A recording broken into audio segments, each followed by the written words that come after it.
Forskellen på fiktive og faktiske tekster. Fiktionsgenren eller ordet fiktion betyder, at noget det er opdigtet, eller at man former det.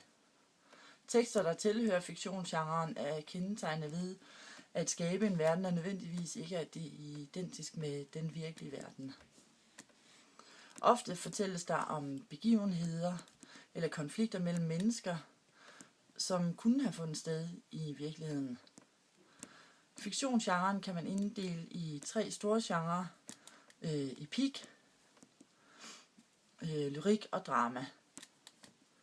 Den episke genre, epikken, ses ofte i form af romaner, noveller, folk- og kunsteventyr.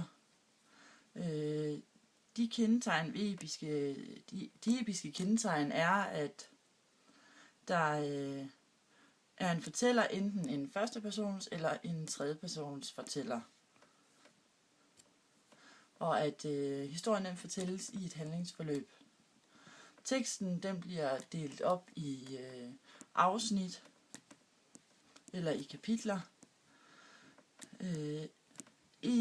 Episke tekster kan både fortælles i datid, i nutid og i fremtid.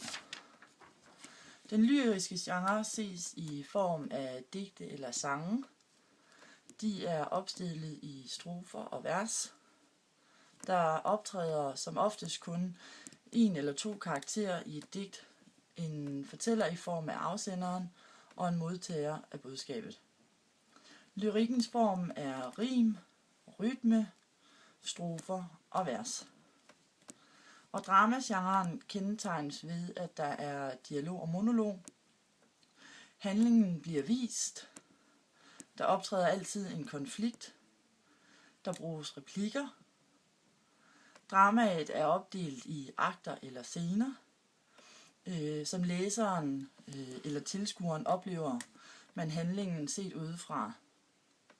Et klassisk drama er inddelt i 3 enheder: tidens enhed, stedets enhed og handlingens enhed. Det betyder, at konflikten udfolder sig inden for en afgrænset tids- og handlingsmæssig ramme. Undergenre. Episke undergenre, det er folke- og kunsteventyr samt noveller.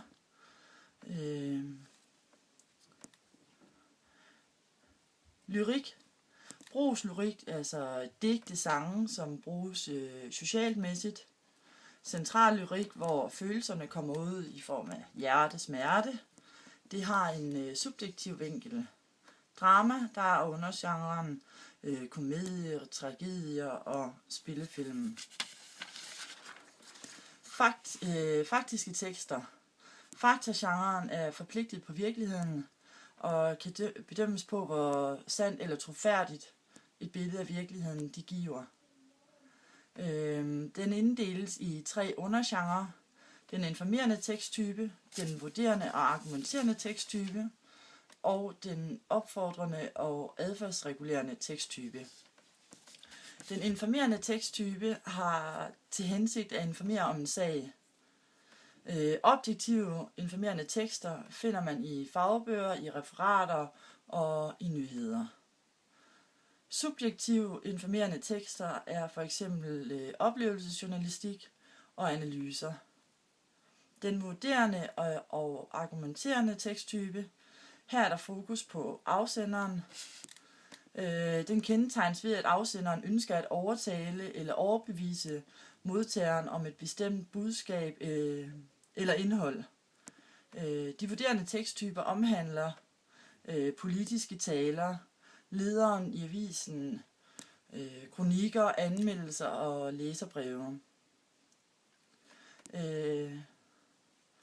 Den opfordrende og adfærdsregulerende teksttype, her er der fokus på modtageren. Den har til hensigt at påvirke modtageren til en bestemt adfærd. Herunder hører der love, bekendtgørelse og ordensregler i en by. Teksttyper af mere vejledende og opfordrende karakter er der reklamer, annoncer og varedeklarationer, som har til hensigt at påvirke os. Undergenre af informerende tekster, der er fagbøger, nyhedsreportager, referater og dokumentarer. Undergenren er vurderende tekster, det er læserbreve, leder, kommentarer og anmeldelser. Og undergenren er opfordrende tekster, det er love, prædikener i kirken, samt reklamer. Koder inden for fakta og fiktion. Der er der for eksempel eller afsenderen, den skal være tydelig inden for, hvis det er en faktisk tekst, hvor den gerne må være usynlig inden for en fiktionstekst. Hensigt og formål, der har fakta til hensigt at informere, dokumentere, vurdere og opfordre. Hvor fiktionstekster har til hensigt at underholde, skabe oplevelser, samt at man identificerer sig med en aktuel hovedperson. Forhold til virkeligheden, der skal en faktisk tekst, den er forpligtet på virkeligheden, og en fiktiv tekst kan være inspireret af virkeligheden. Sproget, det skal være klart, entydigt og sagligt, hvis det er en faktisk tekst. Og inden for fiktion, der bliver vi tit ofte præsenteret for sproglige billeder. Det er følelsesladet og fantasifuldt. Budskabet i en faktisk tekst er ofte eksplicit og entydigt, hvorimod det er flertydigt og ofte underforstået, hvis det er en fiktionstekst. Vurderingen, den skal være sand eller falsk inden for en faktisk tekst, hvor den mod bare kan være god eller dårlig, hvis det er en fiktionstekst.